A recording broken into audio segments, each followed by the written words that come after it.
Nous nous retrouvons avec l'ambassadeur de Suisse près le Saint-Siège, Pierre-Yves Fuchs. Avec lui, nous allons parler un petit peu des relations entre la Suisse et le Vatican. Et puis, on va essayer de comprendre un petit peu quels sont les enjeux de ce voyage et pourquoi c'est une bonne nouvelle pour la Suisse. Bonjour Excellence. Bonjour. Alors, merci de nous accueillir dans ce joli jardin de Genève. On est dans le domaine de la pastorale.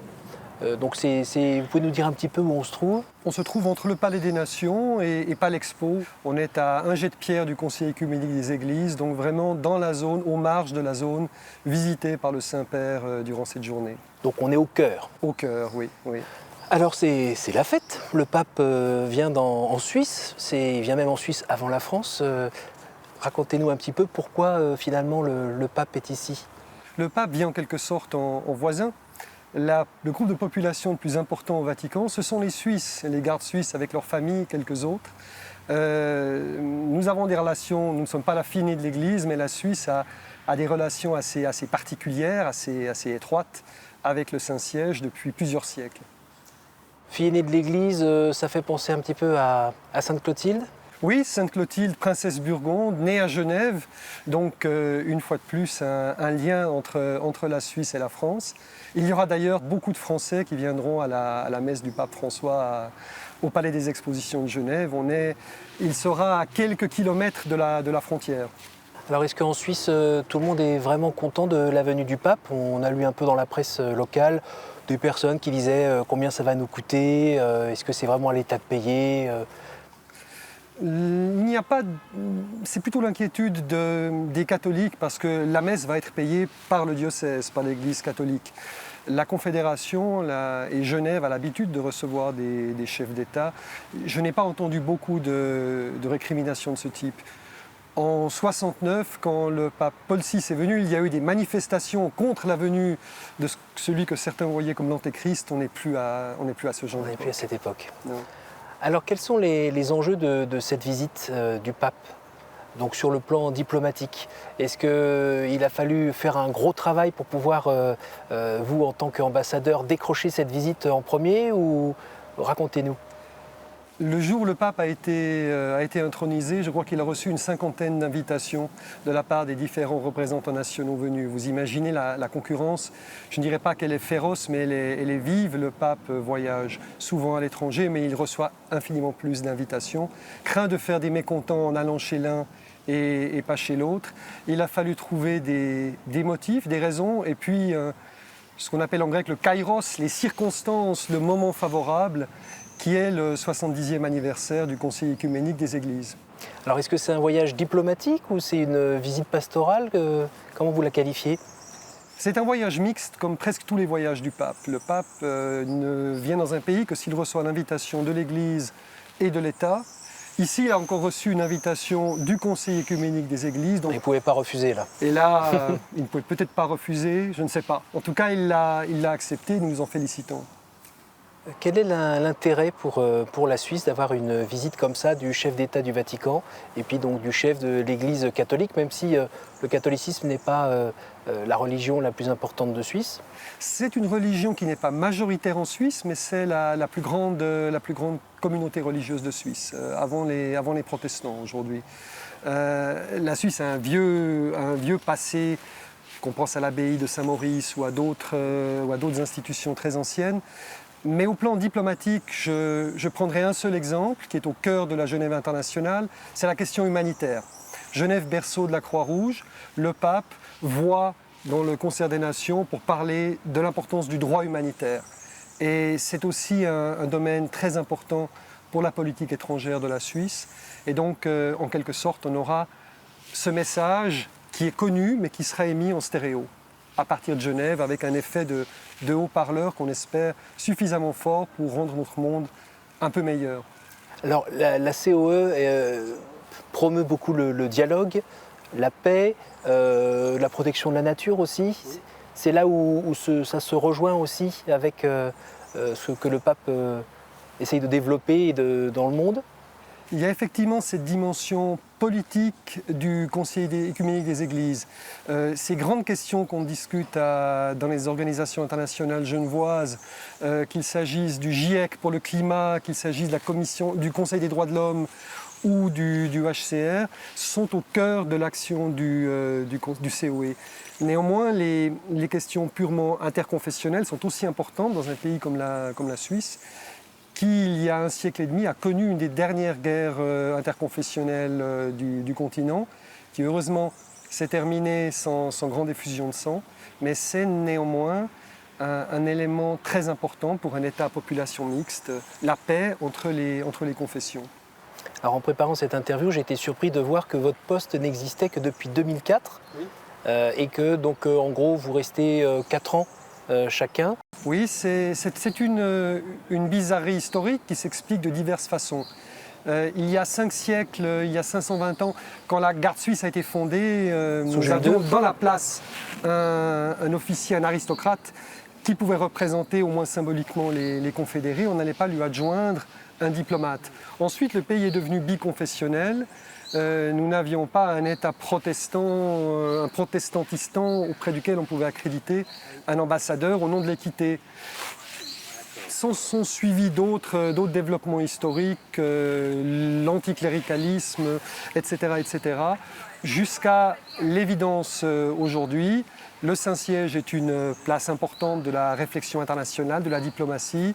Il fallait y avoir un ambassadeur. Nous avons eu depuis des siècles un nonce en Suisse, mais il n'y avait pas de relations réciproques. Elles n'avaient qu'un seul canal. Et qu'est-ce qui a vraiment décidé ? Ce qui a décidé était au départ une crise dans le diocèse de Coire. Les autorités suisses avaient le sentiment que ce que rapportait le nonce au Vatican ne reflétait pas toute la réalité politique et sociale suisse. On s'est rendu compte qu'il fallait avoir un envoyé de la Suisse au Saint-Siège. On a procédé par plusieurs envoyés spéciaux et finalement, lors du dernier voyage de Jean-Paul II en Suisse en 2004, on a, si l'on veut, normalisé ces relations. Alors, on est dans la confédération suisse. Oui.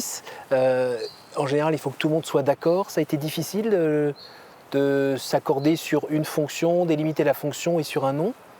Non, ça n'a pas. C'est un poste diplomatique, je dirais, qui n'est pas tout à fait comme un autre, mais qui est néanmoins, qui n'a pas ce degré de sensibilité qu'il faille avoir de grandes consultations. Mais il est vrai qu'en Suisse, une des particularités est que les relations Église-État ne sont pas traitées par la Confédération, sont traitées au niveau des cantons, avec des régimes très, très différents. C'est en quelque sorte le même modèle que celui de l'Union européenne, qui est confessionnellement neutre, ni laïque, ni confessionnel.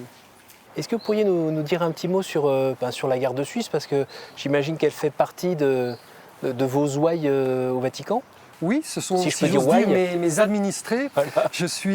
J'exerce la fonction de consul pour l'arrondissement de la Cité du Vatican. Ça fait combien de personnes à peu près ? 180 personnes.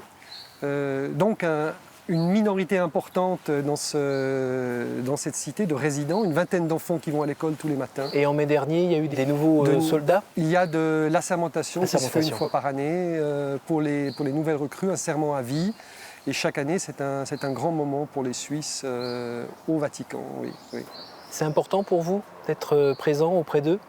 Oui, c'est important. C'est une des parties les plus belles de la fonction, une partie éminemment humaine. Mais je dirais que tous les contacts que vous avez au Vatican sont des contacts éminemment personnels. D'où l'importance d'avoir une représentation sur place, une présence. On ne parle pas que de textes, ce sont des relations de personnes. Parce que la garde suisse, c'est un petit peu des ambassadeurs de la Suisse aussi, dans le monde entier. Oui, on peut dire ça. Ce sont parmi les Suisses les plus connus. C'est un cas très particulier, leur uniforme est à la fois un symbole suisse et un symbole du Vatican. C'est rare d'avoir un symbole national ou un symbole étatique double. Et effectivement, c'est une partie de notre histoire qui nous a aussi liés à la France, le service étranger des Suisses, leur héroïsme sur les champs de bataille. C'est notre patrimoine et c'est un patrimoine vivant. Le pape François a décidé récemment de renforcer cet élément au Vatican. L'effectif va augmenter, ce qui aura toute une série de conséquences pratiques. Et puis c'est aussi un signe patent de la fidélité. Oui, c'est la plus ancienne armée au monde. Il y a un autre signe très fort qu'on remarque à peine lors des conclaves. Quand s'ouvre le conclave, tous ceux qui ont accès à ce scrutin sont astreints à prêter serment de confidentialité, y compris le futur pape, y compris les cardinaux qui l'ont peut-être déjà prêté 2 ou 3 fois dans leur vie. Les seuls qui sont exemptés de cet exercice sont les Suisses. On estime que leur serment prêté le 6 mai est tellement fort, c'est un serment qui consiste à être prêt à donner sa vie, qu'il n'est pas très décent ni très nécessaire de leur demander de simplement jurer de se taire. Est-ce que vous pourriez nous raconter un petit peu où en sont justement les relations entre la Suisse et le Vatican? J'ai envie de dire enjeux et perspectives. Oui, je parlais du droit humanitaire comme d'un exemple de convergence de politique internationale. Il y en a d'autres. Évidemment la politique de paix, la question de la protection de l'environnement, de la lutte contre le changement climatique. On a toute une série de thèmes généraux sur lesquels nous tirons la même corde. Dans certains cas, par contre, il peut y avoir des divergences. Toute la question du gender, toute une série de questions sociales qui sont traitées aux Nations Unies montrent parfois des positions antagonistes entre les deux délégations. Et donc, tout le travail diplomatique consiste à dissiper des malentendus inutiles, à trouver des convergences, à s'expliquer. Il y a une autre action commune entre ces deux autorités, la Suisse et le Vatican, c'est la promotion de la paix. On l'oublie peut-être, mais le Vatican est un État neutre. Durant la Première Guerre mondiale, le Vatican, le Saint-Siège, était une puissance neutre comme la Suisse. Les deux n'avaient pas de relations diplomatiques, ont aidé les prisonniers de guerre, et c'est finalement leur action humanitaire qui a poussé, qui a permis la réconciliation, si l'on veut, et le fait que des relations diplomatiques soient renouées en 1920. Parmi les dossiers un petit peu difficiles entre la Suisse et le Vatican, est-ce que vous pourriez nous donner quelques exemples? Oui, je pense qu'un des dossiers les plus patents qui revient régulièrement, c'est la question des droits de la femme perçus sous l'angle de ce qu'on appelle le gender. Certaines questions éthiques, de politique sociale, familiale. Là, il y a des différences entre les conceptions de ce qu'est une famille au Saint-Siège pour l'Église catholique ou pour la Suisse, qui est un pays d'Europe occidentale et qui défend donc des idées qui peuvent être parfois différentes de celles de l'Église. La GPA, la PMA, le mariage pour tous, ça a été des sujets, et ce sont des sujets de tension? Ce sont ou ce seront peut-être des sujets de tension, puisque la Suisse n'ouvre pas le mariage civil aux homosexuels, mais ça pourrait effectivement être une évolution.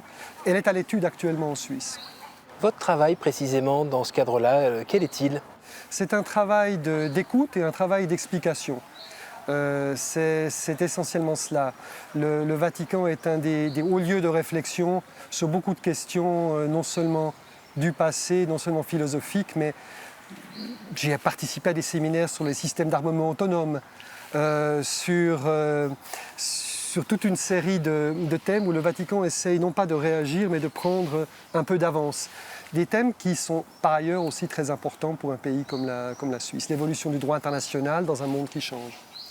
On présente parfois le Vatican comme, pour ceux qui ne le connaissent pas, hein, comme un petit peu rétrograde, conservateur, passéiste. Vous qui le connaissez d'un petit peu plus près, qu'est-ce que vous en pensez? Tout dépend de ce qu'on appelle conservateur. Il est clair que le Vatican est un conservatoire de certaines normes, de certaines idées, Puis d'un message déjà, le dépôt de la foi. Exactement. En même temps, le Vatican est souvent dans des conflits une force modératrice par rapport au diocèse.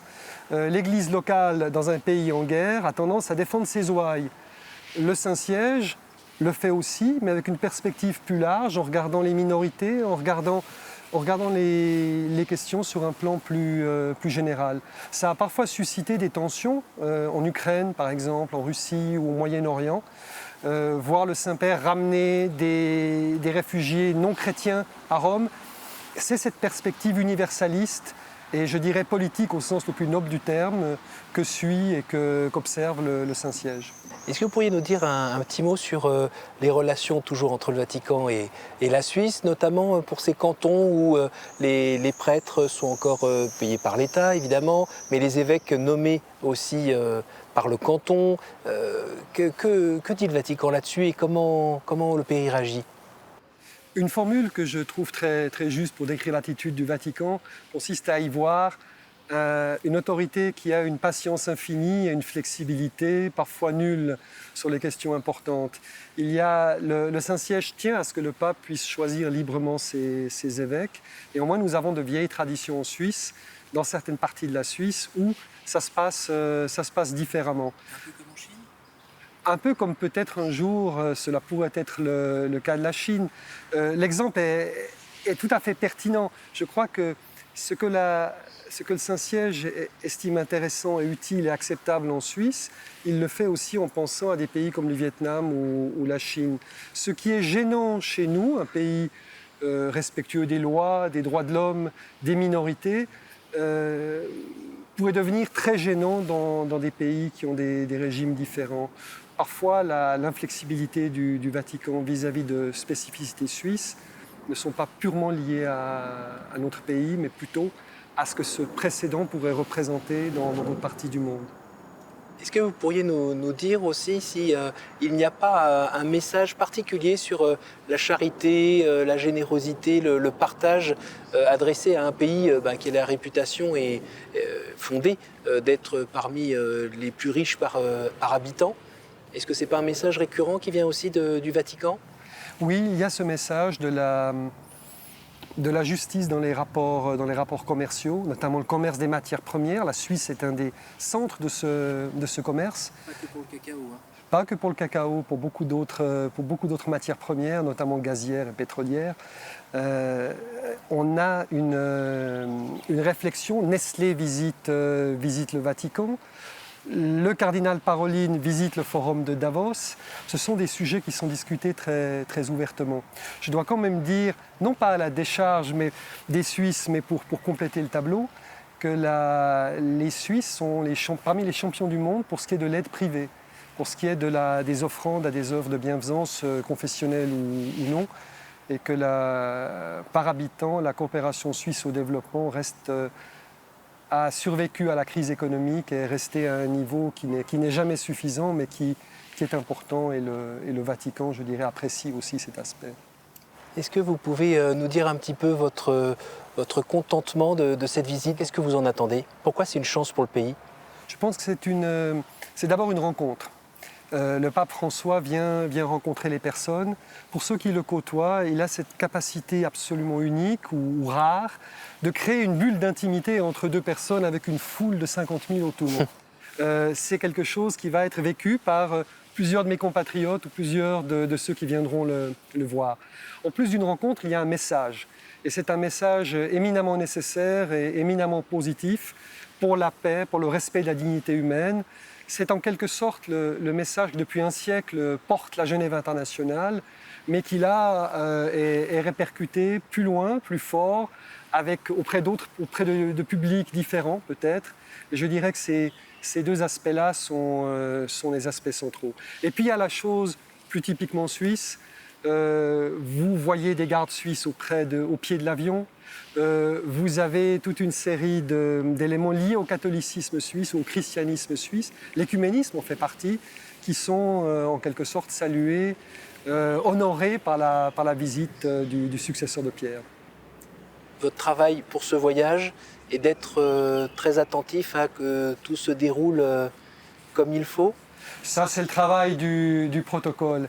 Le privilège des ambassadeurs, ou celui du nonce à Berne, c'est d'avoir une petite connaissance personnelle de tous ceux qui se rencontreront, qui ne se sont parfois pas encore vus, pas encore rencontrés.